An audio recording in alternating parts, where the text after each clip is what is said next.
comment interprétez-vous l'absence de M. Alexandre, des débats, du dialogue politique, la confrontation avec les autres candidats auxquels il prétend être à la région. Enfin, oui. Mais je pense que, justement, M. Alexandre est quelqu'un qui a beaucoup promis. Il a promis qu'il n'allait pas démolir la cité Mirza, rénovation urbaine, la tour.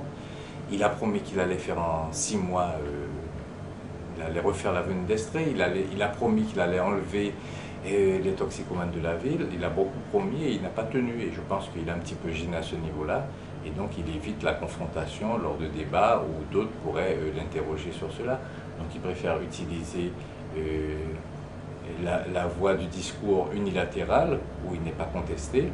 Et à ce niveau-là, je regrette beaucoup d'ailleurs l'attitude du maire de Cayenne vis-à-vis du Conseil général, parce que là, je peux en témoigner. Nous avons une attitude extrêmement constructive avec M. Alexandre, maire de Cayenne.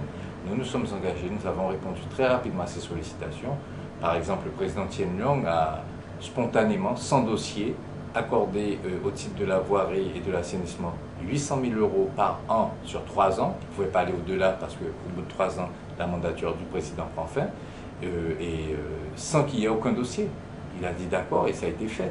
Maintenant, ce que j'observe, c'est que les 800 000 € n'ont pas été consommés. Donc quand on vient de dire après que le département n'aide pas la commune de Cayenne, ça m'interpelle. Au niveau du PDRE de l'ANRU, donc la rénovation urbaine, là aussi le Conseil général s'est engagé à près il me semble que nous sommes à près de 2 millions par an si on prend les 800 000 plus l'intervention au niveau de la rénovation urbaine. Nous sommes quasiment à 2 millions d'euros par an, mais à ce jour, pas 1 euro n'a été sollicité au titre de la rénovation urbaine, et pour cause.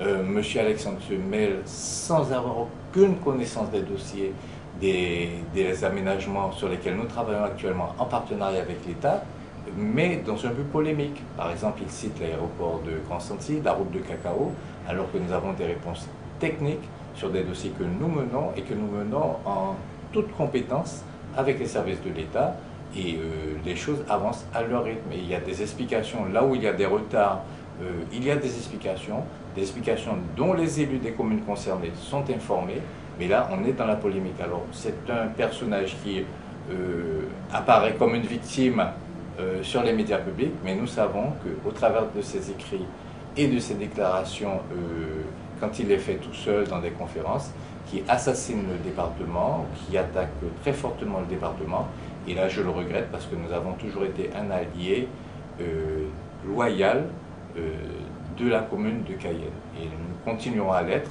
parce que notre position, c'est de servir les citoyens, tous les citoyens, quelle que soit leur couleur politique, contrairement à ce que l'on voudrait faire croire. Je vous remercie, M. Fenati. Merci.